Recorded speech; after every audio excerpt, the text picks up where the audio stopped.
Welcome to வல்லமை IS academy. நம்ம இந்த வீடியோவில் என்ன பார்க்க போறோம்னா ஜான்வரியோட 5th and 6th current affairs தான் பார்க்க போறோம். Jan 5 and Jan 6 current affairs பார்க்க போறோம். பார்க்கலாமா? ஃபர்ஸ்ட் என்ன பார்க்க போறோம்? Which country became the 21st member of Eurozone? யார் யூரோசோனுக்குள்ள 21வது மெம்பரா வந்த கண்ட்ரி யார் அப்படின்னா பல்கேரியா. ஓகேவா? ஃபர்ஸ்ட் யூரோசோன்னா என்ன அப்படின்னு சொல்லி பார்ப்போமா? யூரோசோன்னா என்னன்னா group of European Union countries using the euro as common currency.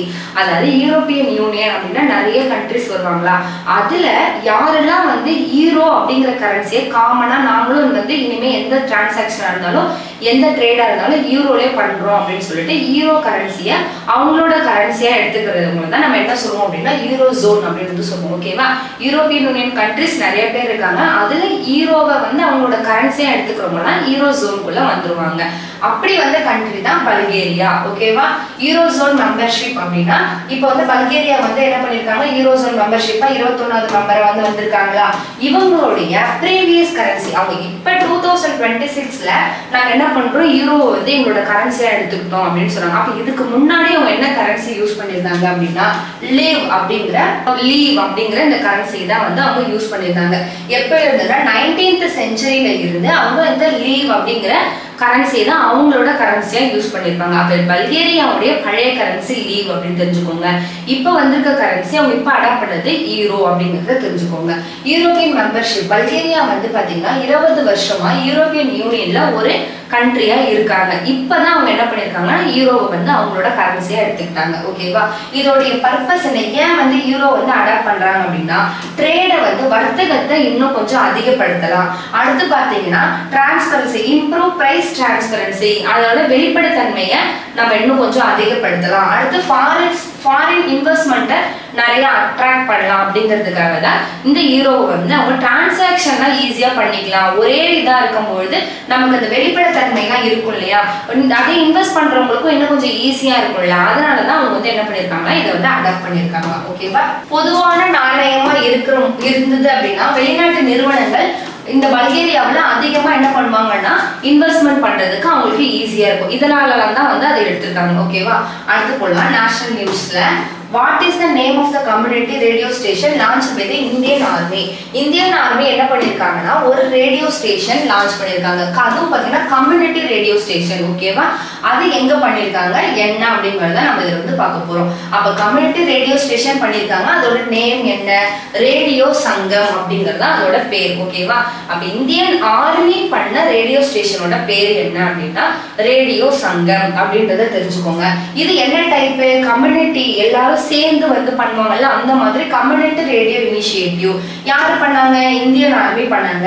யாரு கூட கொலாபரேட் வச்சுக்கிட்டாங்க, சிவில் அட்மினிஸ்ட்ரேஷன் கூடயும் அங்க இருக்கிற லோக்கல் ரெசிடென்ட்ஸ் அங்க இருக்கிற வில்லேஜஸ் கூட சேர்ந்துதான் இவங்க இந்த ரேடியோ ஸ்டேஷனை டெவலப் பண்ணிருக்காங்க. அப்ப எந்த இடத்துல பண்ணிருக்காங்க அப்படிங்கறது தெரியணுமா? எந்த இடம்னா ஜம்மு அண்ட் காஷ்மீர்ல பண்ணிருக்காங்க. அதுல என்ன டிஸ்ட்ரிக்ட் அப்படின்னா ராஜோரி டிஸ்ட்ரிக்ட். பிளாக் என்னன்னா தூன்ஜி பிளாக். ஓகேவா?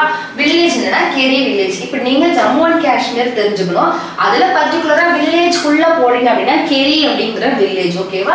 ராஜோரி டிஸ்ட்ரிக்ட் அப்படிங்கறத பாத்துக்கணும். அடுத்து இந்த ரேடியோ ஸ்டேஷன் பர்டிகுலரா ரொம்ப முக்கியமா யாருக்காக அப்படின்னா இந்த லைன் ஆஃப் கண்ட்ரோல், இப்ப பாகிஸ்தான் பார்டர்ல இந்த லைன் ஆஃப் கண்ட்ரோல்லாம் இருக்கும் இல்லையா, அந்த லைன் ஆஃப் கண்ட்ரோல் பக்கத்துல யாரு இருக்காங்களோ அவங்களுக்காக தான் இது ரொம்ப முக்கியமா பண்ணிருக்காங்க. யாருக்காக? Close to the line of control பார்டர்ல இருக்க மக்களுக்காக தான் இந்த ரேடியோ. இது எதுக்காக பண்ணிருக்காங்க அப்படின்னா இந்த லைன் ஆஃப் கண்ட்ரோல் பார்டர்ல இருக்கும் எப்பவுமே இந்த ஆர்மி பிரச்சனைகள் அப்படின்னு பார்த்துட்டே இருப்பாங்கல்ல, அவங்களை கொஞ்சம் என்டர்டைன்மெண்ட் பண்றதுக்காக, அவங்களோட பிரச்சனைகளை தெரிஞ்சுக்கிறதுக்காகவும் ஏதாவது ஒரு பிரச்சனைனா உடனடியா அவங்களுக்கு தெரிவிக்கிறதுக்காக தான் இந்த ரேடியோ ஸ்டேஷனை வந்து பண்ணிருக்காங்க. சரியா? இதோட ஃப்ரீக்வன்சி அலைவரிசை என்ன அப்படின்னு பாத்தீங்கன்னா 88.8 FM. நம்ம இப்ப கேட்போம்ல ரேடியோ ஸ்டேஷன் அப்படின்னு சொல்லி இந்த ஃப்ரீக்வன்சி சொல்லுவாங்கல்ல, இந்த ரேடியோ ஸ்டேஷனோட ஃப்ரீக்வன்சி என்னன்னா 88.8 அப்படிங்கறத ரேடியோ ஃப்ரீக்வன்சி. யாருக்காக? Border and line of control adjustment வில்லேஜ்ல இருக்கவங்களுக்காக பண்ணிருக்காங்க. அப்ப இந்தியன் ஆர்மி பண்ண அந்த ரேடியோ ஸ்டேஷன் என்ன அப்படின்னா ரேடியோ சங்கம் அப்படின்னு தெரிஞ்சுக்கோங்க. ஜம்மு அண்ட் காஷ்மீர்ல முக்கியமா லைன் ஆஃப் கண்ட்ரோல் பார்டர்ல இருக்கவங்களுக்கு அவங்க ஃப்ரீக்வன்சி என்னன்னா 88.8 அப்படிங்கறத தெரிஞ்சுக்கணும். ஓகேவா? இந்த வானொலி எதுக்காக பண்றாங்க, எல்லையோரா இருக்க மக்களுக்கு வந்து அவங்களுடைய நம்பகமான தகவல்களை அவங்களுக்கு வழங்குறதுக்காகவும் தவறான பரப்புரைகள் எல்லாம் பண்ணாங்கன்னா அதை இருக்கிறதுக்காகவும் உள்ளூர் கலாச்சாரத்தை இன்னும் மேம்படுத்தணும் அப்படிங்கிறதுக்காகவும் தான் இதை வந்து ஒரு பாலமா வந்து இதை வந்து செயல்படுறாங்க. ஆர்மிக்கும் மக்களுக்கும் அங்க இருக்க மக்களுக்கும் ஒரு பாலமா இந்த ரேடியோ ஸ்டேஷன் வந்து அவங்க வந்து யூஸ் பண்ண போறாங்க. ஓகேவா? அடுத்து which state hosted the first ever New Year Sunrise Festival in 2026? New Year Sunrise அப்படின்னு சொல்லிட்டு ஒரு ஃபெஸ்டிவல் வந்து கொண்டாடுறாங்க. இதுதான் ஃபர்ஸ்ட் வந்து அவங்க கொண்டாடுறது. எந்த ஸ்டேட் கொண்டாடிருக்காங்க, எந்த மாநிலம் அப்படின்னா அருணாச்சல பிரதேஷ் தான் என்ன பண்ணிருக்காங்க அப்படின்னா முத இதான் first time new year sunrise festival. ஏன் அவங்க கொண்டாடணும்? ஏன் அப்படின்னா சன்ரைசஸ் இந்த ஈஸ்டா, அப்ப ஈஸ்ட்னா அருணாச்சல பிரதேஷ் தான் ஃபர்ஸ்ட் வந்து சன் வந்து ரைஸ் ஆகும். அதுவும் குறிப்பா எந்த வில்லேஜ் அப்படின்னு பாத்தீங்க அப்படின்னா இந்த அஞ்சு டிஸ்ட்ரிக்ட்ல இருக்க டூங் வில்லேஜ் தான். ஓகேவா? எந்த வில்லேஜ் அப்படின்றத நீங்க தெரிஞ்சுக்கணும். டூங் அப்படிங்கிற அந்த வில்லேஜ்ல தான் என்ன பண்றாங்க அப்படின்னா சன்ரைஸ் வந்து ஃபர்ஸ்ட் வந்து இருக்கான். அப்ப அந்த வில்லேஜ்ல இந்த ஃபெஸ்டிவல் வந்து கொண்டாடுறாங்க. என்னன்னா first ever new year sunrise festival.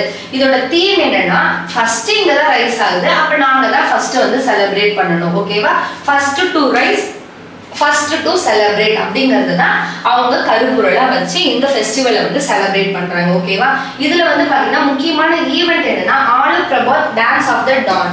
Donna விடியல, அப்ப விடியலோடைய அந்த டான்ஸ் அப்படிங்கிறது தான் அவங்க என்ன பண்ணிருக்காங்க கீ ஈவெண்ட். அங்க வந்து டான்ஸ் வந்து பண்ணிருக்காங்க. அவ்வளவுதான். யார் அதுல பெர்ஃபார்ம் பண்ணா அப்படின்னா மேயோர் அண்ட் மிஷ்மி ட்ரைப். எந்த ட்ரைப்ஸ் அங்க வந்து அந்த டான்ஸ் பெர்ஃபார்மன்ஸ் பண்ணாங்க அப்படின்னா மேயோர் அண்ட் மிஷ்மி ட்ரைப்ஸ் தான் பண்ணிருக்காங்க அப்படின்னு வந்து சொல்றாங்க. சரியா? சூரிய உதய திருவிழா எங்க அருணாச்சல பிரதேசம்ல கொண்டாடி இருக்காங்க. குறிப்பா அஞ்சாவ் அப்படிங்கிற அந்த மாவட்டத்துல டோங் அப்படிங்கிற கிராமத்துல கொண்டாடி இருக்காங்க. ஓகேவா? இதோட கருப்பொருள் என்ன? முதலில் உதிப்போம், முதலில் கொண்டாடுவோம் அப்படிங்கிறது தான் இதோடைய கருப்பொருள். ஓகேவா? இது இந்தியாவின் கிழக்கு, அதாவது இந்த டோங் கிராமம் இருக்கு இல்லையா, இதுதான் வந்து கிழக்கு கோடியில் அமைந்துள்ள கிராமம். ஃபர்ஸ்ட் சன் ரைசஸ் இந்தியாவில் எங்கன்னா இந்த டோன் வில்லேஜ்ல தான் வந்து இருக்கு. ஓகேவா? இதோட முக்கியமான நிகழ்வு என்னன்னா அல்லோ பிரபா விடியலின் நடனம் அப்படின்னு பார்த்திருக்காங்க. இந்த நடனத்தை யாரு பண்ணாங்க அப்படின்னா இந்த மேயோ ரெண்டு பிஷ்மி பழங்குடியினர் தான் வந்து பண்ணாங்க. ஓகேவா? அதுதான் நம்ம கரண்ட் அஃபேர்ஸா வந்து பாக்குறோம். அடுத்து போலாமா?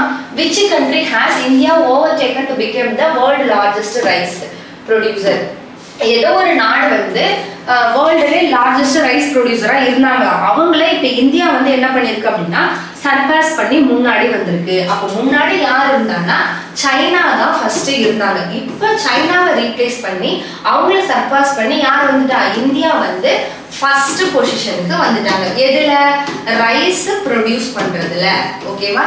ரைஸ் ப்ரொடியூசர்ல இப்ப யார் இருக்கா அப்படின்னா இந்தியா தான் வந்து ஃபர்ஸ்ட் பிளேஸ். இதுக்கு முன்னாடி யார் இருந்தாங்கன்னா சைனா இருந்தாங்க. அவங்கள சர்பாஸ் பண்ணி நம்ம வந்துட்டோம் அப்படின்னு வந்து சொல்றாங்க.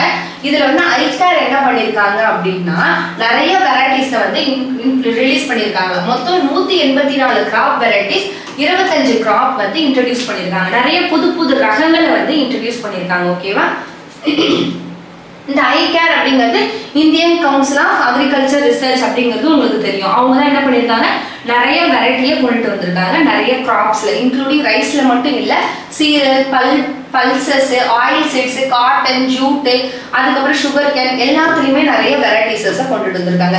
இந்த மாதிரி ஏன் கொண்டுட்டு வரணும் அப்படின்னா ஈல்டை அதிகப்படுத்தணும், கிளைமேட் ரெசிஸ்டன்ஸ் அந்த கிராப்லாம் தாங்கணும்.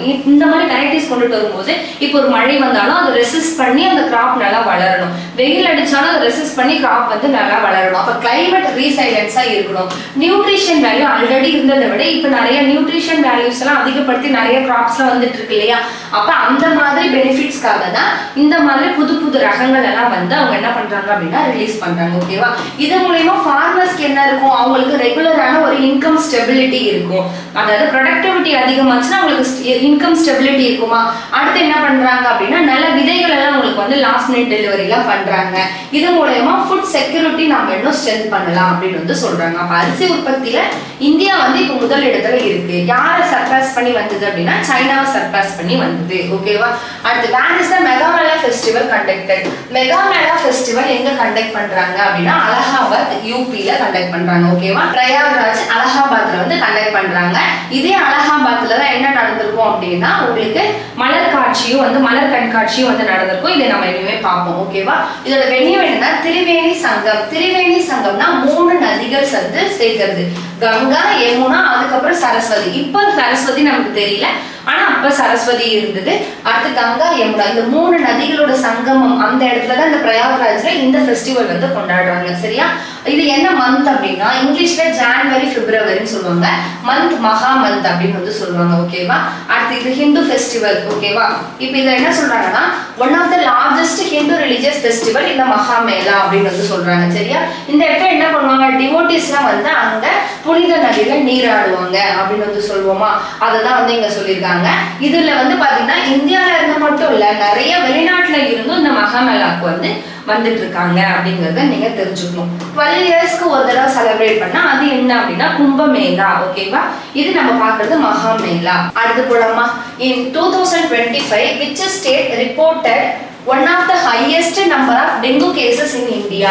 இந்தியால டெங்கு கேசஸ் அதிகமா வருது எந்த மாநிலம் அப்படின்னா இப்போ இந்த 2025ல பாத்தீங்கன்னா தமிழ்நாடுல தான் வந்துட்டு இருக்கு. இந்த ரிப்போர்ட் எடுக்க பாத்தீங்கன்னா ஒரு தடவை ஃபர்ஸ்ட், ஒரு தடவை செகண்ட், ஃபர்ஸ்ட் செகண்ட் மாறி மாறி முதல் இடத்துலயும் ரெண்டாவது இடத்துலயும் தமிழ்நாடு இந்த டெங்குல வந்துகிட்டே இருக்கு. அப்ப இதை நம்ம ஏன் கரண்ட் அஃபேர்ஸா படிக்கிறோம்? டெங்கு காய்ச்சல் நிறைய வருது, நம்ம என்ன பண்ணணும் அப்படின்னா கொஞ்சம் அதுக்கு ப்ரிகாஷனா முன்னாடியே நம்ம என்ன பண்ணணும்னா பாதுகாப்பா இருக்கணும். தமிழ்நாட்டுல அதிகமா பரவிட்டு இருக்கு அப்படின்னு வந்து சொல்றாங்க. ஓகேவா? Tamil Nadu recorded around 15,796 to over 16,000 cases, making it a hotspot with some reports placing it as the highest or second highest in India. இந்தியால ஹையஸ்ட் இல்லைன்னா செகண்ட், ஃபர்ஸ்ட் செகண்ட் பிளேஸ்ல தமிழ்நாடு டெங்கு காய்ச்சல வந்துகிட்டே இருக்கு. டெங்கு காய்ச்சல் அப்படிங்கிறது என்னன்னா ஒரு மஸ்கிட்டோ பார்ன் வைரல் இன்ஃபெக்ஷன். ஓகேவா? இந்த வைரல் அப்படிங்கறத தெரிஞ்சுக்கணும். மஸ்கிட்டோ, அதுலயும் என்ன மஸ்கிட்டோ, ஏடஸ் மஸ்கிட்டோவால தான் இந்த டெங்கு வந்து நமக்கு பரவுது. ஓகேவா? ஏடஸ் மஸ்கிட்டோ அப்படிங்கறத நீங்க தெரிஞ்சுக்கணும். இதனால நம்ம 1 வீக் வரைக்கும் ஃபீவர், ஹை ஃபீவர் இருக்கும், காஃப் இருக்கும், இதெல்லாம் வந்து சிம்டம்ஸா நீங்க வந்து பாத்துக்கணும். ஆனா 1 இயர் இருக்கும். இது மஸ்கிட்டோ பார்ன் வைரல் இன்ஃபெக்ஷன் அப்படிங்கறத பாத்துக்கோங்க. இதனால கவர்மெண்ட் என்ன பண்றாங்கன்னா நிறைய டோர் டு டோர்ஸ்ல போய் சர்வைலன்ஸ்லாம் பண்றாங்க, தண்ணி அங்கங்க தேங்கி இருக்கா அப்படிலாம் பாக்குறாங்க. அதிகமா எந்த இடத்துல பரவிட்டு இருக்கு அப்படின்னா சென்னை, திருவள்ளூர் அண்ட் கோயம்புத்தூர்ல தான் அதிகமா இந்த டெங்கு வந்து பரவிட்டு இருக்கான். ஓகேவா? அதுதான் நம்ம பார்த்துருக்கோம். அடுத்து போனோமா? அடுத்து science and technology. Eastern imperial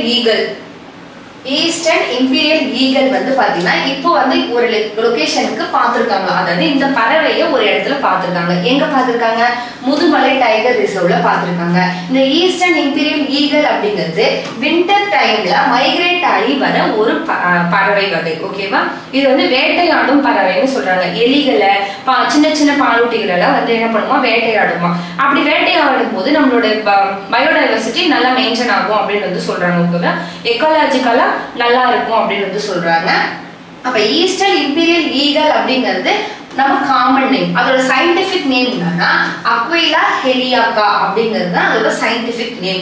இது என்ன கேட்டகரி அப்படின்னா வின்டர் டைம்ல மைக்ரேட் ஆயிட்டு வர ராப்டர் அப்படின்னா வேட்டையாடும் பறவை. ஓகேவா? அந்த வகையை சேர்ந்ததுதான் இந்த ஈஸ்டர்ன் இம்பீரியல் ஈகிள். எங்க இப்ப இருக்கு அப்படின்னா முதுமலை டைகர் ரிசர்வ்க்கு தான் இது வந்து வருமா வின்டர் டைம்ல. ஓகேவா? வின்டரிங் ஹாபிடேட் ஃபார் மைக்ரேட் ஆயிட்டு வர பறவையோடைய வின்டர் ஹாபிடேட்டா இருக்கிறதா நம்ம முதுமலை டைகர் ரிசர்வ். ஓகேவா? அதை வந்து நீங்க தெரிஞ்சுக்கணும். இது எக்காலஜிக்கலா இதோட ரோல் என்ன அப்படின்னா இது வந்து ஒரு வேட்டையாடும் பறவைன்னு சொன்னா அப்ப எலிகள், ரோடன்ஸ், அதுக்கடுத்து சின்ன சின்ன பாலூட்டிகள் எல்லாம் வேட்டையாடிடுமா. அதனால எக்காலஜிக்கலா இது வந்து நமக்கு தேவையா இருக்கு அப்படின்னு சொல்றாங்க. லொகேஷன் எங்க? Mudumalai tiger reserve. இது எங்க இருக்குன்னா நீலகிரியில இருக்கு. ஓகேவா? இந்த முதுமலை டைகர் ரிசர்வ் வந்து நீலகிரி பயோஸ்பியர் ரிசர்வ் உடைய ஒரு பார்ட் அப்படின்னு வந்து சொல்றாங்க. ஓகேவா? அடுத்து போலாமா? அடுத்து வந்து பாத்தீங்கன்னா 7th men hockey Indian league எங்க நடந்தது அப்படின்னு கேக்குறாங்க. எத்தனாவது? 7வது மென் ஹாக்கி. ஓகேவா? ஆடவர்களுக்கான ஹாக்கி போட்டி எங்க நடந்தது அப்படின்னா 3 இடத்துல வந்து நடந்தது. அதை நம்ம கீழே பார்ப்போம். இது வந்து 7th எடிஷன் அப்படின்னு சொல்றாங்க, 7வது எடிஷன். இதுல வந்து பாத்தீங்கன்னா எத்தனை டீம் இருக்கு அப்படின்னா டோட்டலா 8 டீம் இருக்கு. எந்தெந்த இடத்துலலாம் நடக்குது அப்படின்னா 3 இடத்துல வந்து நடக்குது. எங்க? சென்னையில, அடுத்து ராஞ்சியில, புவனேஸ்வர். இதோட ஃபர்ஸ்ட் கட்டம், முதல் கட்டம் எங்க நடக்குது அப்படின்னா சென்னையில நடக்குது. ஓகேவா? வென்யூ எங்க அப்படின்னா மேயர் ராமகிருஷ்ணன் ஹாக்கி ஸ்டேடியம்ல வந்து நடக்குது. ஓகேவா? அப்ப 3 கட்டம். 1 சென்னை, முதல் கட்டம் சென்னையில, 2வது கட்டம் ராஞ்சியில, 3வது கட்டம் புவனேஸ்வர்ல. எத்தனை டீம் அப்படின்னு பாத்தீங்கன்னா 8 பேர் கொண்ட குழு, 8 மென் டீம், 8 டீம் வந்து இதுல வந்து பண்றாங்க. பண்றாங்க. ஓகேவா, இது எங்க 7வது மென்ஸ் ஹாக்கி டீம். ஓகேவா, அடுத்த கரண்ட் அஃபேர்ஸ் பாருங்க. ஹூ ஹாஸ் பீன், யாரோ ஒருத்தவங்கள ரீஅப்பாயிண்ட் பண்ணிருக்காங்களாம். எதுக்கு ரீஅப்பாயிண்ட் பண்ணிருக்காங்க அப்படின்னா head coach of the Indian women hockey. Indian women hockey மகளிர் ஹாக்கியோடைய ஹெட்டா இல்ல கோச்சா, ஹெட் கோச்சா வந்து ஒருத்தவங்க ரீஅப்பாயிண்ட் பண்ணிருக்காங்களா. அப்ப ஆல்ரெடி அவங்க இருந்திருப்பாங்க, அவங்க திரும்ப ரீஅப்பாயிண்ட் பண்ணிருக்காங்க. யாரு அப்படின்னு பாத்தீங்கன்னா ஜியோர்ட் மேரிஜின் அப்படிங்கிறவங்கள தான் என்ன பண்ணிருக்காங்கன்னா ஹெட் கோச்சா போட்டிருக்காங்க. இவங்க நெதர்லாண்டை சேர்ந்தவங்க. ஓகேவா, இதுக்கு முன்னாடி யார் இருந்தா, இப்ப இவங்களை போட்டிருக்காங்க இல்லையா, இந்த மெரிஜினுக்கு முன்னாடி யார் இருந்தா அப்படின்னா ஹரேந்திர சிங் அப்படிங்கிறவங்க தான் இந்தியன் உமன் ஹாக்கியோடைய ஹெட் கோச்சா இருந்திருக்காங்க. இப்ப யாரு அப்படின்னா இந்த ஜியோர்ட் மேரிஜின் இருந்திருக்காங்க. இவங்க இதுக்கு முன்னாடி 2021 டோக்கியோ ஒலிம்பிக்ஸ் நடந்துச்சு இல்லையா, அப்ப வந்து பாத்தீங்கன்னா நம்மளுடைய இந்தியன் ஹாக்கி டீமுக்கு வந்து விமன் ஹாக்கி டீமோட கோச்சா இருந்திருக்காங்க. ஓகேவா, அப்ப இவங்கள திரும்ப வந்து in which country was the 2200-year-old Queen Strait Road discover பண்ணிருக்காங்கன்னு கேக்குறாங்க. எந்த கண்ட்ரில 2200 வருஷம் பழமையான ஒரு சாலை வந்து கண்டுபிடிச்சிருக்காங்க. ஆர்கியாலஜிஸ்ட் வந்து கண்டுபிடிக்கும் போது 2200 வருஷத்துக்கு பழமையான ஒரு சாலை ரோடு வந்து கண்டுபிடிச்சிருக்காங்களாம். என்ன அப்படின்னு பாப்போமா, சைனால தான் கண்டுபிடிச்சிருக்காங்க. என்ன அந்த சாலையோட பேர் என்ன அப்படின்னு பாத்தீங்கன்னா குயின் ஸ்ட்ரெயிட் ரோடு அப்படின்னு வந்து சொல்றாங்க. சரியா, இந்த சாலையை யார் வந்து பில்ட் பண்ணா அப்படின்னு பாத்தீங்கன்னா குயின் ஷி ஹுவாங் அப்படிங்கிறவங்க தான் வந்து பில்ட் பண்ணிருக்காங்க. பீரியட் வந்து பாத்தீங்கன்னா 212 இருந்து 207 இந்த டைம் பீரியட்ல, இந்த 5 இயர்ஸ்ல தான் அந்த சாலையை வந்து என்ன பண்ணிருக்காங்க அப்படின்னா பில்ட் பண்ணிருக்காங்க. சரியா, அப்ப இருந்த இந்த இது வந்து எம்பரர் யாரு, குயின் ஷி ஹுவாங் அப்படிங்கிறவங்க எம்பரர். ஓகேவா, அப்ப 212 இருந்து 207 வரைக்கும் இந்த சாலை பண்ணிருக்காங்க. அந்த சாலை பண்ணும்பொழுது இருந்த எம்பரர் யாரு, அவரோட ஜெனரல் யாரு, ஜெனரல் அப்படின்னா நம்ம தளபதினு சொல்லுவோமா, அப்ப தளபதி யாருன்னா மியான் சியாங் அப்படிங்கிறவங்க தான். ஓகேவா, இப்ப இதெல்லாம் ரொம்ப முக்கியமான தேவையில்ல. அப்ப நீங்க என்ன தெரிஞ்சுக்கணும்னா ஒரு கண்ட்ரில ஏதோ ஒரு நாடுல ஆர்கியாலஜிஸ்ட் என்ன கண்டுபிடிச்சிருக்காங்க, 2200 வருஷத்துக்கும் பழமையான சாலை ஒண்ணு கண்டுபிடிச்சிருக்காங்க. அந்த சாலையோட பேர் என்ன அப்படின்னா குயின் ஸ்ட்ரெயிட் ரோடு அப்படின்னு சொல்றாங்க. ஓகேவா, இது வந்து இந்த 5 வருஷம் கேப்ல பண்ணிருக்காங்க. இதோட நீளம் என்ன அப்படின்னு பாத்தீங்கன்னா 900 கிலோமீட்டர் இருக்கு. இது வந்து எந்த 2 நகரத்தை கனெக்ட் பண்ணும் அப்படின்னா ஜியான் யாங் அப்படிங்கிறதையும் ஜியூ யுவாங் அப்படிங்கிறதையும் கனெக்ட் பண்ணுவோம். ஓகேவா, இப்ப இந்த சாலையோட பர்பஸ் என்ன, அப்ப வந்து இந்த சாலை எதுக்காக கட்டியிருக்காங்க அப்படின்னு பாத்தீங்கன்னா அப்ப வந்து ஜியான் நியூ அப்படிங்கிற ஒரு நாடோடிகள், நொமேட்ஸ் அப்படின்னா நாடோடிகள். சரியா, யாரு, ஜியான் நியூ அப்படிங்கிற நாடோடிகள் இருந்தாங்களா. அவங்க என்ன பண்ணிருக்காங்கன்னா படையெடுத்து வந்திருக்காங்க. அவங்களோட படையெடுப்பை வந்து என்ன பண்ணணும் அப்படின்னா அதுல இருந்து மீண்டு வரணும் அப்படிங்கிறதுக்காக அந்த இடத்துல இருந்த இந்த ராபிட் ட்ரூப் மூவ்மெண்ட், அதாவது அவங்களுடைய படைகள் எல்லாம் இங்க இருந்து நம்ம வேற இடத்துக்கு நகர்த்தணும் அப்படிங்கிறதுக்காக தான் இந்த சாலையை வந்து கட்டியிருக்காங்க. புரியுதா, இந்த படையெடுப்புல இருந்தெல்லாம் நம்ம தப்பிக்கணும் அப்படின்னா நம்மளுடைய இந்த ட்ரூப்ஸ் எல்லாம் என்ன பண்ணணும் அப்படின்னா இடத்த வந்து சேஞ்ச் பண்ணணும், வேற ஒரு இடத்துக்கு போகணும் அப்படிங்கிறதுக்காக தான் இந்த சாலையை கன்ஸ்ட்ரக்ட் பண்ணியிருக்காங்க. ஃபார் ராபிட் ட்ரூப் மூவ்மெண்ட், அவங்களோட படைகளை ராபிடா என்ன பண்ண போறாங்க அப்படின்னா ஒரு இடத்துல இருந்து இன்னொரு இடத்துக்கு மாற்ற போறாங்க. அப்ப மாத்தணும்னா நமக்கு சாலை வழி தேவைப்படுமா, அதுக்காக தான் இந்த ரோடை வந்து கட்டியிருக்காங்க அப்படின்னு சொல்றாங்க. இது பாத்தீங்கன்னா இப்ப இருக்கிற டெக்னாலஜிஸ்க்கு வந்து பார்க்கும்போது அப்பவே எப்படி இவ்வளவு ஒரு நீண்ட பாதையை பண்ணாங்க. ஏன் அப்படின்னா இந்த பாதையை எப்படி பண்ணிருப்பாங்கன்னு பாத்தீங்கன்னா பாறைகள் எல்லாம் வந்து என்ன பண்ணிருக்காங்கன்னா குடைஞ்சு அதுக்கப்புறம் பள்ளத்தாக்குகள் எல்லாம் வந்து சமம் பண்ணி ஒரு ஸ்ட்ரெயிட்டான ஒரு ரோடா மேக் பண்ணிருக்காங்களா.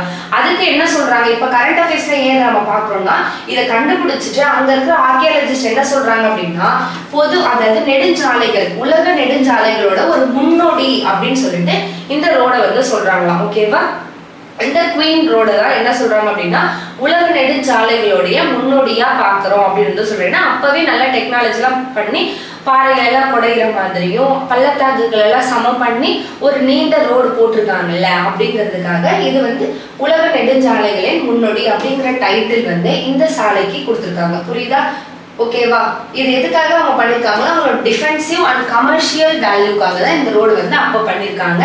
இப்ப ஆர்கியாலஜிஸ்ட் அதை கண்டுபிடிச்சிட்டு ancestor of the world highways அப்படின்னு சொல்லியிருக்காங்க.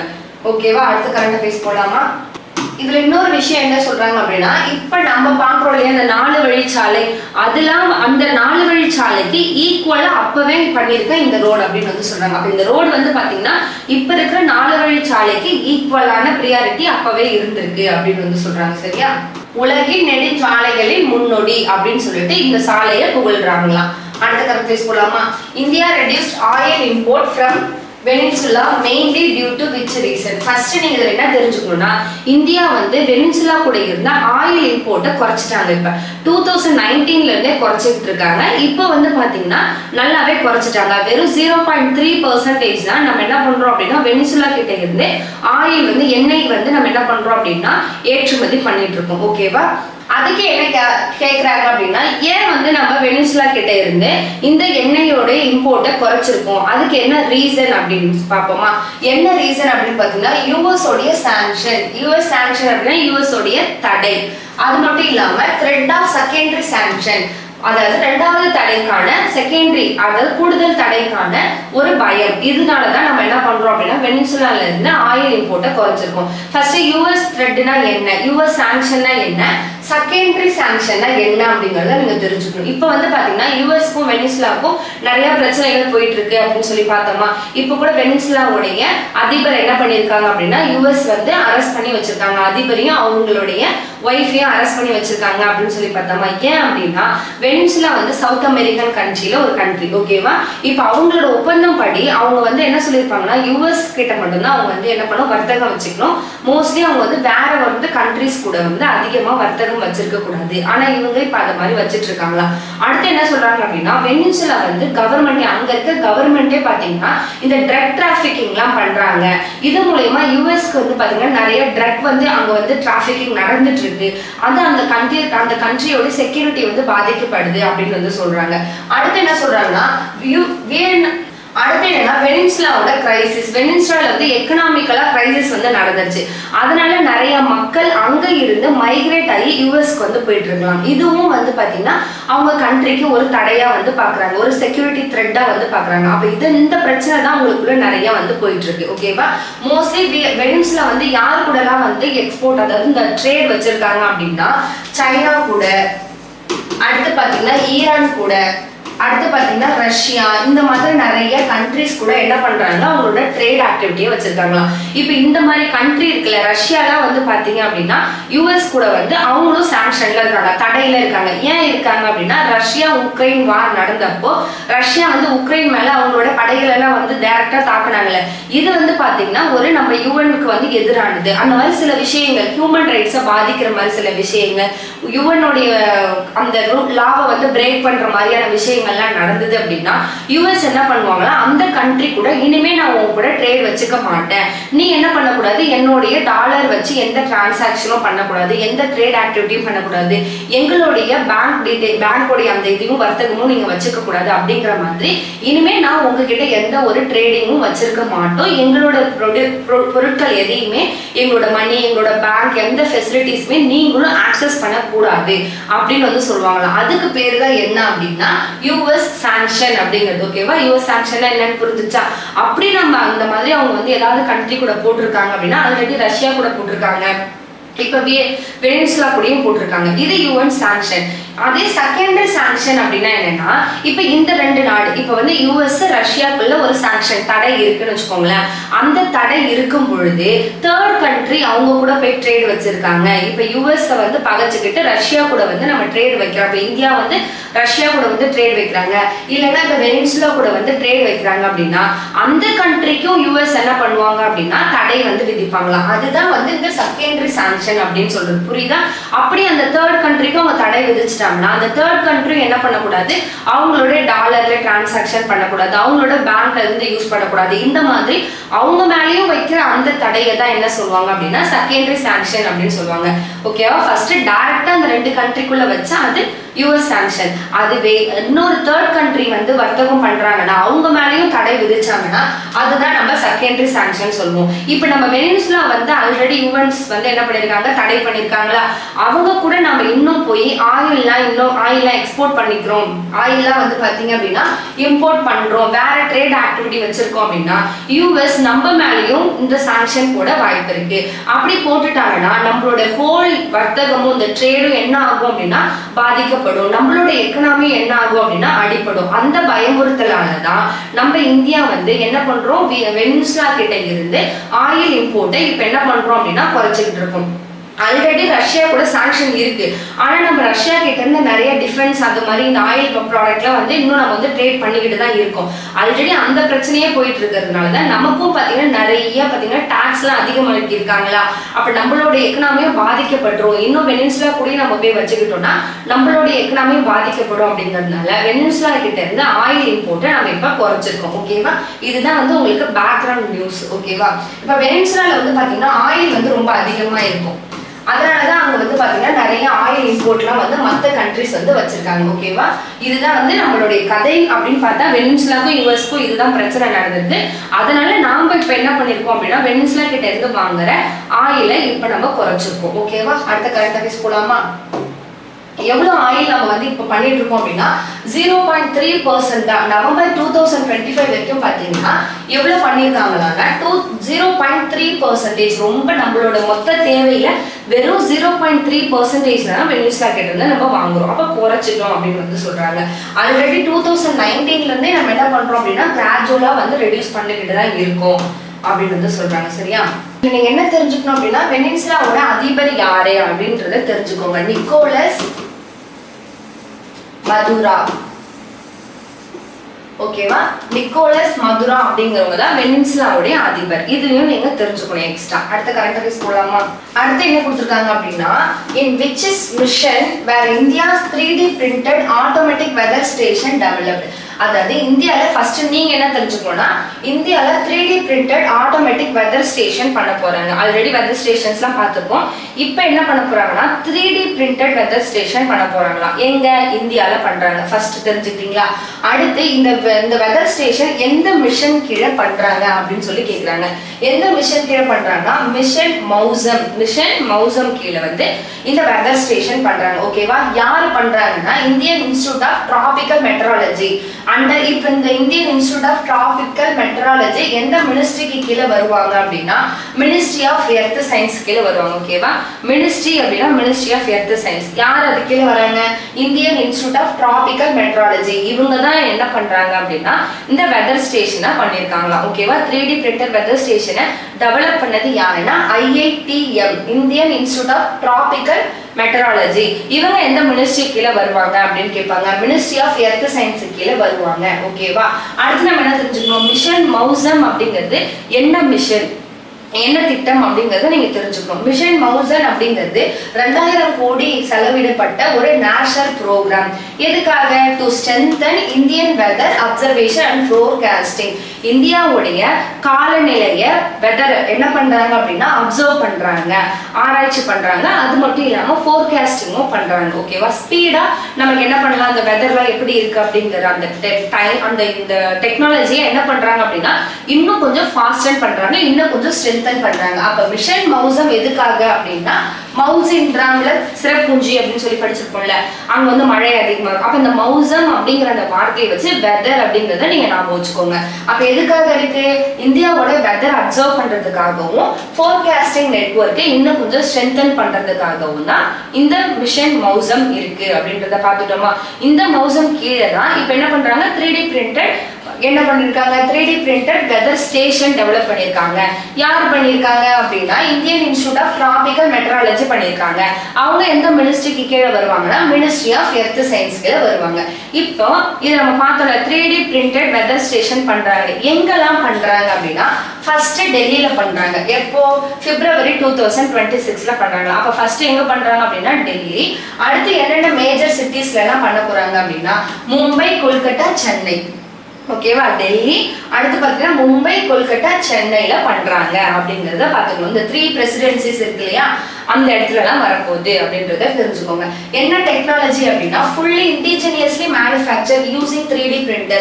இது வந்து பாத்தீங்கன்னா ஃபுல்லி நம்ம யாரோட ஹெல்ப்பும் இல்லை, இண்டிஜினியஸா பண்றோம்.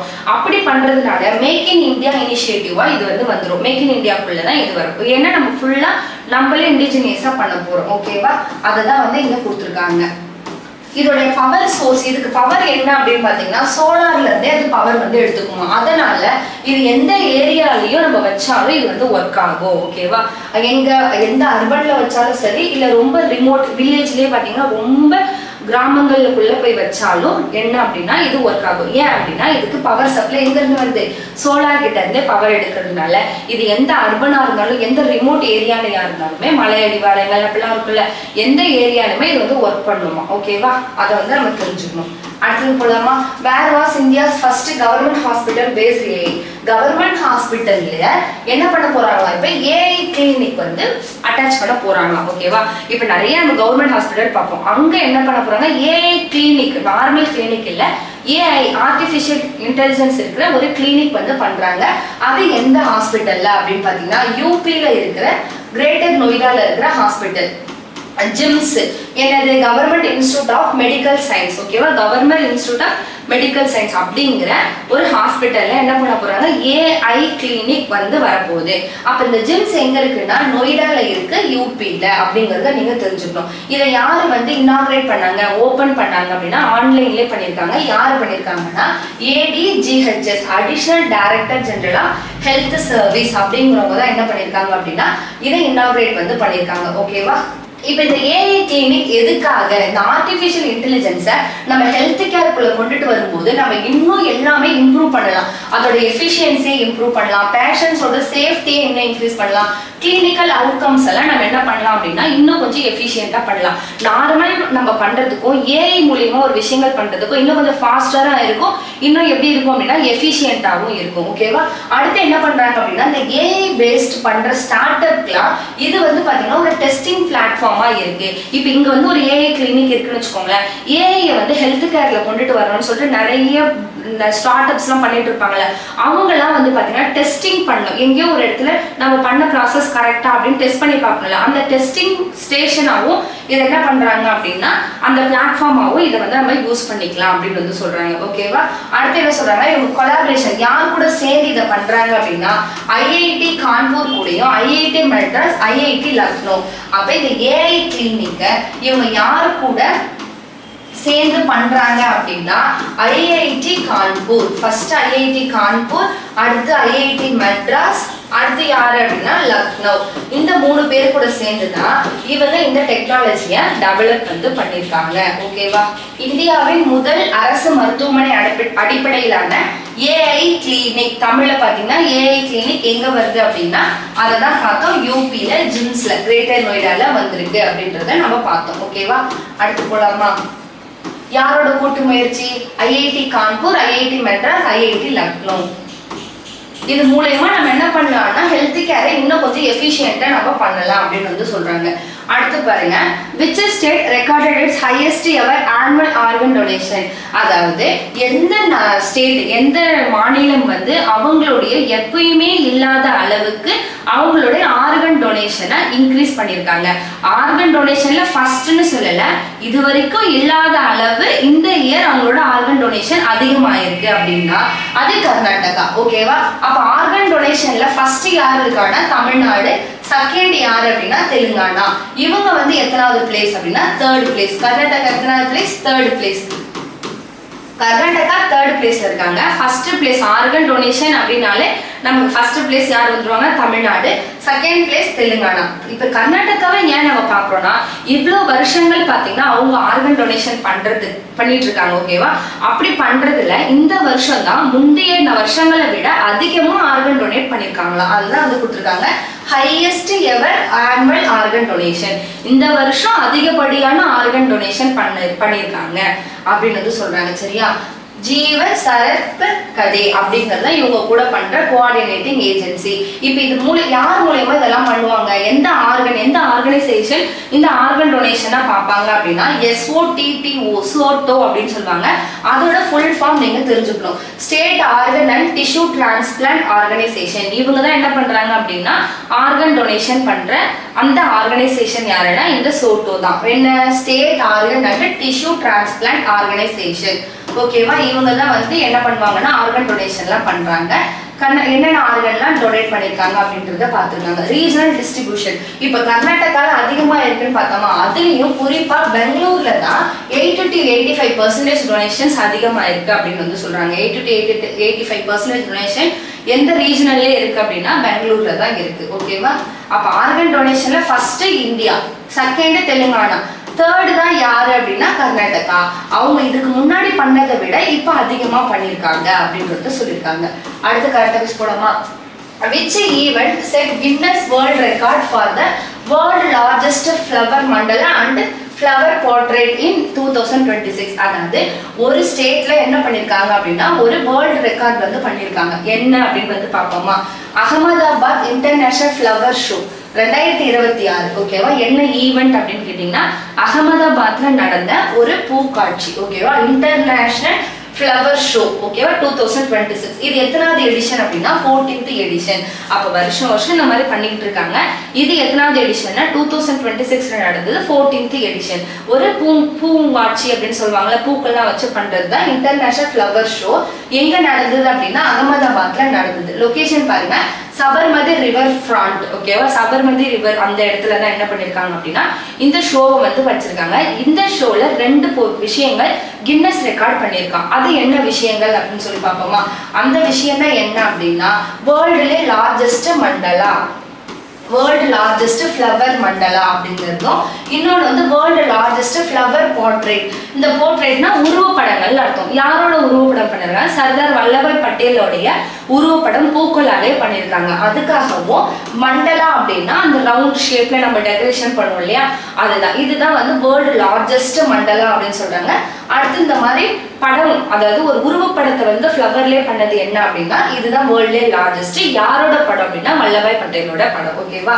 அந்த 2த்துக்கும் என்ன கொடுத்துருக்காங்க அப்படின்னா கின்னஸ் ரெக்கார்டு கொடுத்துருக்காங்களாம். ஆல்ரெடி பார்த்தீங்கன்னா இவங்க 3rd டைம், இது வந்து எத்தனாவது டைம் அப்படின்னா 3rd கன்சிக்யூட்டிவ். அப்போ 2026ல அவங்க கின்னஸ் ரெக்கார்ட் பண்றது 3rd. அப்போ 2025லையும் பண்ணியிருக்காங்க, 2024. இந்த 3 வருஷமா தொடர்ந்து கின்னஸ் ரெக்கார்ட் பண்ணிக்கிட்டே வராங்க. இந்த வருஷம் 2 கின்னஸ் ரெக்கார்ட் பண்ணாங்க. அப்ப ஹேட்ரிக் அப்படின்னு சொல்லுவோம்ல, 3rd consecutive year the event year the Guinness world record. 3வது கன்சிக்யூட்டிவா கிடைக்கிற கின்னஸ் ரெக்கார்டு தான் இந்த வருஷமா உங்களுக்கு கிடைச்சிருக்கு. ஓகேவா?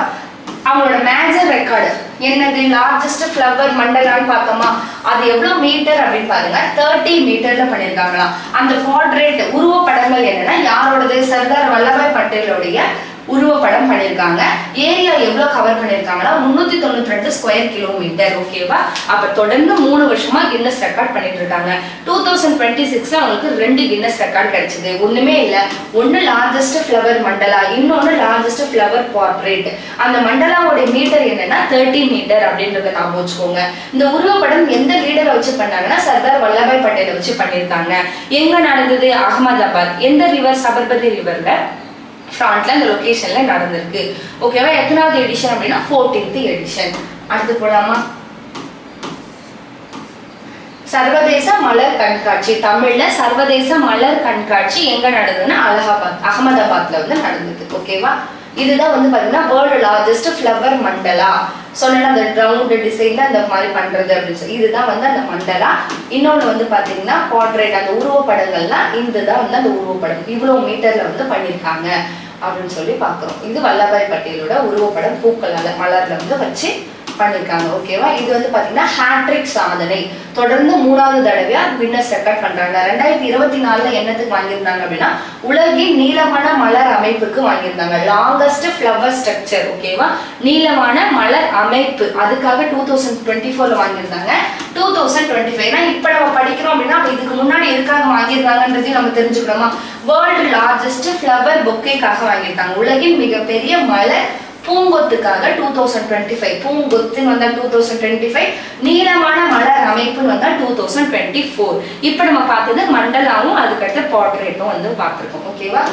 அடுத்து where was the idea of Nathamunigal found. அதாவது எங்கேயோ வந்து நாதமுனிகளுடைய உருவங்கள் ஐடல் சிலை வந்து கண்டுபிடிச்சிருக்காங்களா எங்க அப்படின்னா கங்கை கொண்ட சோழபுரம்ல கண்டுபிடிச்சிருக்காங்க.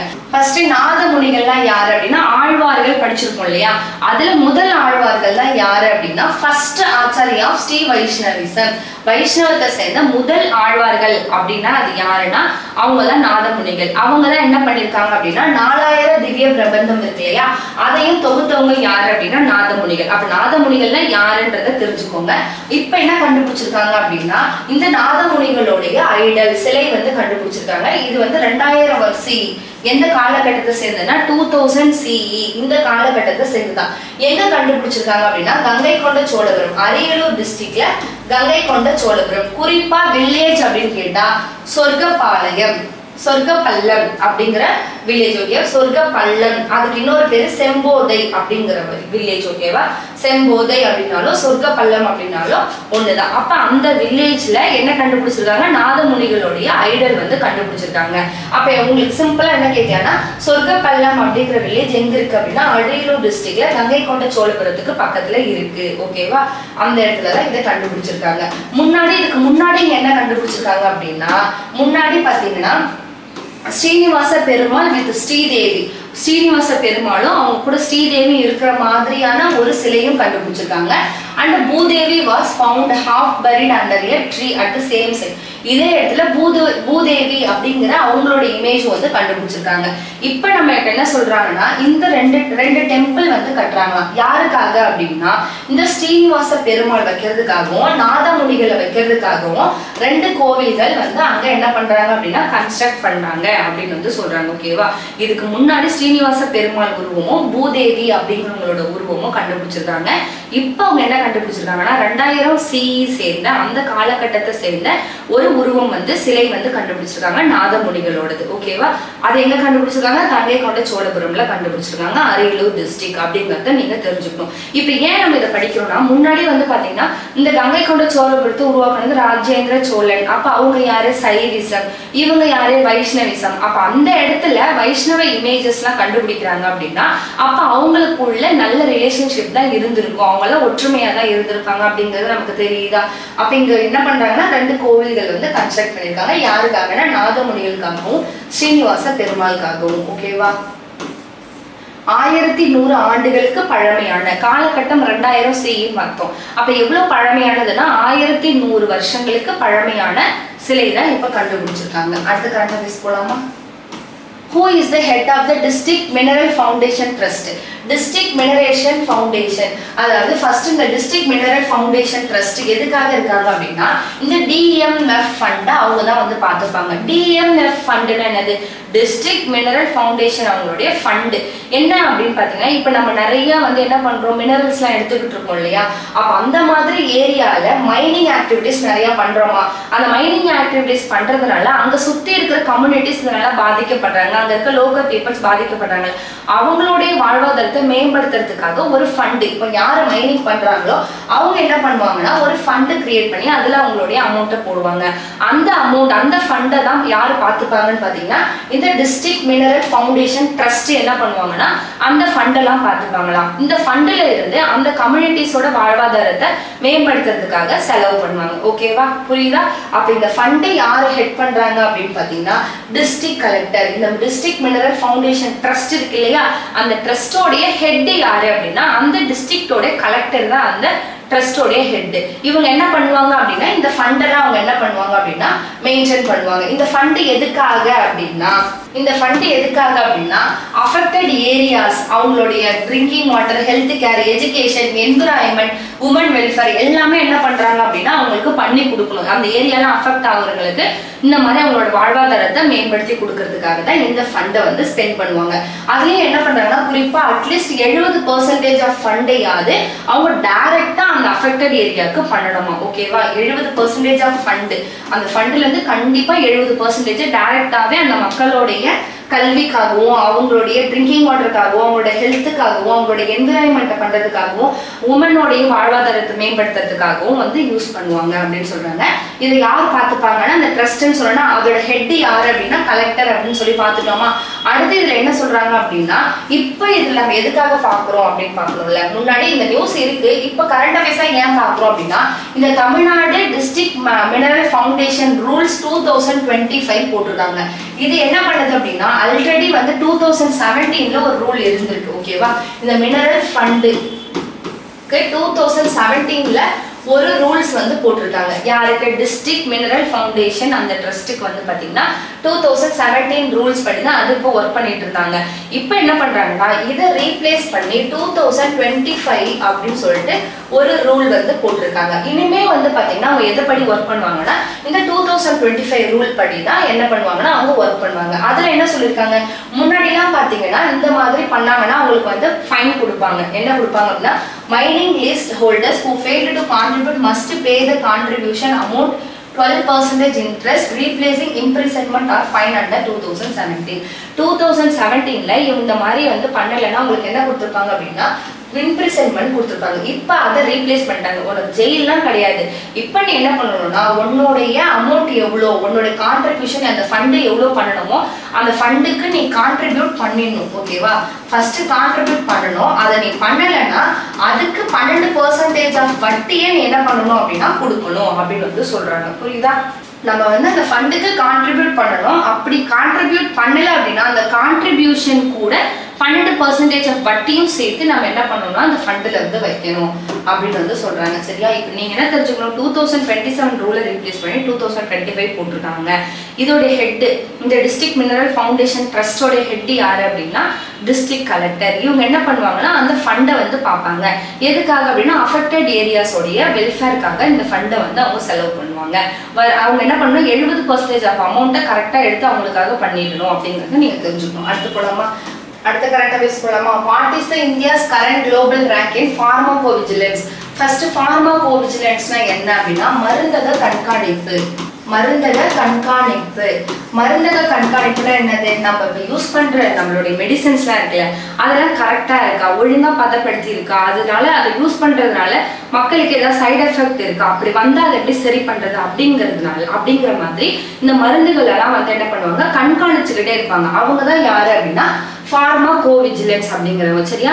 இந்த மாதிரி இந்த மருந்தக கண்காணிப்புல நம்ம இப்போ எத்தனாவது பிளேஸ்ல இருக்கோம் அப்படின்னா 8th பிளேஸ்ல இருந்தோமா. அப்ப நம்ம என்ன பண்ணிருக்கோம், நிறைய வந்து இம்ப்ரூவ்மெண்ட் பண்ணியிருக்கோம். முன்னெல்லாம் வந்து பாத்தீங்கன்னா 37 பிளேஸ்ல இருந்தோம். இப்போ நம்ம அதுல இருந்து கொஞ்சம் கொஞ்சமா இம்ப்ரூவ் ஆகி 8th பிளேஸ்ல வந்திருக்கோம். இது வந்து ஒரு பெரிய அச்சீவ்மெண்ட். ஓகேவா? அப்ப இந்த மாதிரி மருந்தக கண்காணிப்பு நல்லா இருக்கு அப்படின்னா மக்களுக்கும் வந்து பாத்தீங்கன்னா பெட்டர் மெடிசன் கிடைக்கும், அவங்களுக்கும் சேஃப்டியா இருக்கும் அப்படிங்கிறதுக்காக தான் இந்த ஃபார்மகோவிஜிலன்ஸ் வந்து பண்றாங்க. அந்த ரேங்கிங்ல நம்ம எத்தனாவதா இருக்கோம்னா 8ஆ இருக்கும் அப்படின்னு வந்து சொல்றாங்க. சரியா? இதை ரிலீஸ் பண்ணது யாரு அப்படின்னு பாத்தீங்கன்னா, released by union health minister JP Nadda அப்படிங்கிறவங்க தான் ரிலீஸ் பண்ணாங்க. எத்தனாவது எடிஷன் அப்படின்னா 10th எடிஷன். ஓகேவா? அடுத்து என்ன சொல்றாங்க, நேஷனல் ஹெல்த் ப்ரோக்ராம். இந்த மாதிரி பண்ணதுக்கு அப்புறமா யார் யாரெல்லாம் இது மூலமா என்னென்ன பெனிஃபிட்ஸ்லாம் நமக்கு கிடைச்சிருக்கு அப்படின்னா, national TB elimination programme, anaemia Mukt Bharat, universal immunisation programme, இதெல்லாம் வந்து பாத்தீங்கன்னா இந்த மாதிரி நிறைய ஹெல்த் ப்ரோக்ராம்ஸ்லாம். அப்ப ஃபார்மகோவிஜிலன்ஸ்ல நம்ம எத்தனாவது ரேங்க்ல இருக்கோம் அப்படின்னா 8th ரேங்க். இதை ரிலீஸ் பண்ணது யாருன்னா யூனியன் ஹெல்த் மினிஸ்டர் JP நாடா. இது எத்தனாவது எடிஷன் அப்படின்னா 10th எடிஷன் அப்படிங்கறத நீங்க தெரிஞ்சுக்கணும். அடுத்து போலாமா? which state topped India's investment chart in financial year 26? எந்த மாநிலம் வந்து இன்வெஸ்ட்மெண்ட், அதாவது முதலீடுல ஃபர்ஸ்ட் இருக்காங்க, ஃபாரின் டைரக்ட் இன்வெஸ்ட்மெண்ட் அப்படின்னு சொல்லுவோம்ல, முதலீட்டாளர்களை இருப்பாங்க அப்படின்னு சொல்லி பார்ப்போம்ல, அந்த முதலீட்டாளர்கள்ல யார் வந்து முதலீடுல யார் ஃபர்ஸ்ட் இருக்கா அப்படின்னா ஆந்திர பிரதேஷ் மாநிலம் தான் இந்த முதலீட்டாளர்ல வந்து ஃபர்ஸ்ட் இருக்காங்க. சரியா? எவ்வளவு அப்படின்னு பாத்தீங்கன்னா நம்மளோட இந்தியா லெவல்ல 25.3% இவங்களோடதுலயே வந்து என்ன இருக்கு அப்படின்னா குளோபல் இன்வெஸ்ட்மெண்ட் வந்து இருக்கு அப்படின்னு வந்து சொல்றாங்க. அடுத்து இதுல வந்து பேங்க் ஆஃப் பரோடா ஒரு ரிப்போர்ட் வந்து கொடுத்துருக்காங்களாம். என்ன ரிப்போர்ட் அப்படின்னா என்ன சொல்லியிருக்காங்கன்னா, இப்ப நம்ம ஆந்திர பிரதேஷ் அவங்களும், அடுத்து பாத்தீங்கன்னா அவங்களுக்கு அடுத்து யாரு ஒடிசா, அடுத்து யாரு மகாராஷ்டிரா, இவங்க தான் ஆர்டர்ல ஃபர்ஸ்ட் செகண்ட் தேர்ட். இவங்க ஃபர்ஸ்ட், இவங்க செகண்ட், இவங்க தேர்ட். இவங்க 3 பேர் மட்டுமே சேர்ந்து நம்மளோட இன்வெஸ்ட்மெண்ட்ல எவ்வளவு கான்ட்ரிபியூட் பண்றாங்கன்னா 51.2% இன்வெஸ்டர்ஸ் இந்த 3 மாநிலங்கள்ல மட்டுமே வந்து இன்வெஸ்ட் வந்து பண்றாங்க. ஓகேவா? அப்ப இதை மட்டும் நீங்க தெரிஞ்சுக்கிட்டா போதும். ஃபர்ஸ்ட் செகண்ட் தேர்ட் யாரு? ஃபர்ஸ்ட் யார் இருக்கா? ஆந்திரா இருக்காங்க. எவ்வளோன்னா 25.3% இன்வெஸ்ட்மெண்ட் ஆந்திரால தான் வந்து பண்றாங்க. ஓகேவா? அடுத்து போலாமா? 44th junior kho kho national kho kho championship எங்க நடந்தது அப்படின்னா பெங்களூர்ல நடந்தது. ஓகேவா? அதை நீங்க பாத்துக்கோங்க. பெங்களூர்ல எங்க அப்படின்னா அடல் பிஹாரி வாஜ்பாய் ஸ்டேடியம்ல தான் நடந்திருக்கு. அப்போ எத்தனாவது அப்படின்னு கேட்டா 44வது. என்னது? ஜூனியர் நேஷனல் கொக்கோ சாம்பியன்ஷிப் எங்க நடந்தது அப்படின்னா பெங்களூர்ல நடந்தது. அதுல என்ன ஸ்டேடியம் அப்படின்னா அடல் பிஹாரி வாஜ்பாய் ஸ்டேடியம்ல வந்து நடந்தது. ஓகேவா? இதுல எவ்வளவு பேர் பார்ட்டிசிபேட் பண்ணாங்கன்னா 1000 ஜூனியர் அத்லெட் வந்து நிறைய மாநிலங்கள்ல இருந்து நிறைய யூனியன் டெரிட்டரியில இருந்தும் இதுல வந்து பார்ட்டிசிபேட் வந்து பண்ணாங்க. ஓகேவா? அப்ப எங்க நடந்தது அப்படிங்கறத நீங்க தெரிஞ்சுக்கணும். பெங்களூர்ல. இதோட பாத்தீங்கன்னா உங்களுக்கு Jan 5 and Jan 6 current affairs முடிஞ்சிருக்கு. ஏதாவது டவுட் இருந்ததுன்னா கமெண்ட் பண்ணுங்க. வேற ஏதாவது உங்களுக்கு இம்ப்ரூவ்மெண்ட் பண்ணணும் அப்படின்னாலும் நீங்க கமெண்ட் பண்ணுங்க. வீடியோ பிடிச்சிருந்தா லைக் பண்ணுங்க. உங்க ஃப்ரெண்ட்ஸ்க்கெல்லாம் வந்து நம்ம வீடியோ வேணும் ஷேர் பண்ணுங்க. நம்ம சேனல் யாராவது சப்ஸ்கிரைப் பண்ணலாம், கண்டிப்பா சப்ஸ்கிரைப் பண்ணுங்க. தேங்க்யூ.